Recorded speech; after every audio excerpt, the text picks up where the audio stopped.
The COVID thing is the trauma that people are sort of probably focusing on right now, but then there's the layers of feeling, I suppose, forgotten and displaced. And the people that we're dealing with, this was the fires in early 2019.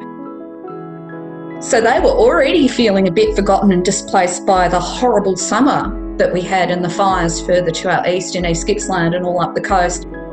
We're in the middle of all of that, trying to sort of come to grips with how we engage with a community where you really want face-to-face communication.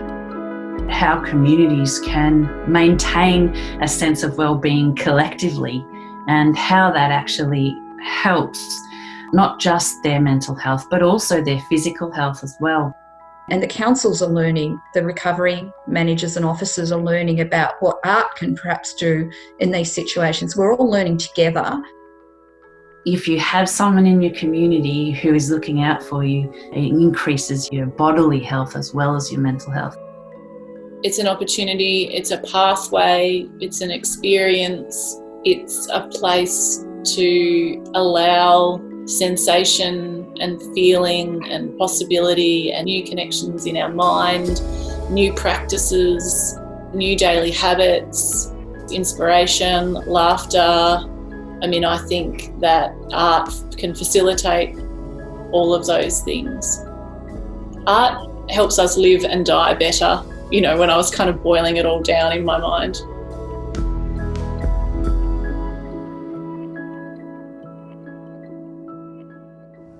We had to keep reminding ourselves as we were feeling our way through this that the project was a pilot project in a pandemic, and we were learning as we went along about trauma. No one would ever plan a project like that. So we've had to sort of change track and, you know, not actually be able to come together in the normal ways that we would. It was really challenging trying to do all of this remotely through Zoom. We've come out the other end and it's been brilliant. It's been the best thing I've done for years. And my artistic practice has grown because of the work I've done. I can't thank these guys enough. Having been an artist for a long time, I have a slightly cynical approach to elitism in the arts. And so it's really important that equality comes across in this because it's a community project.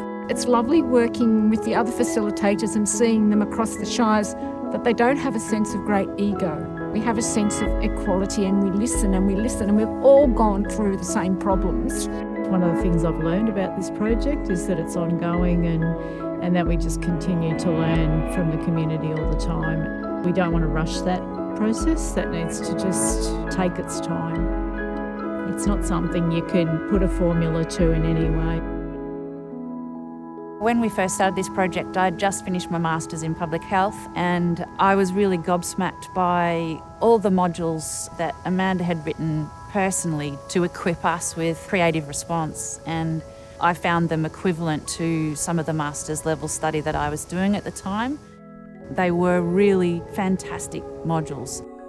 Understanding best practices in disaster recovery and really understanding how art and creativity have such a high value in that space.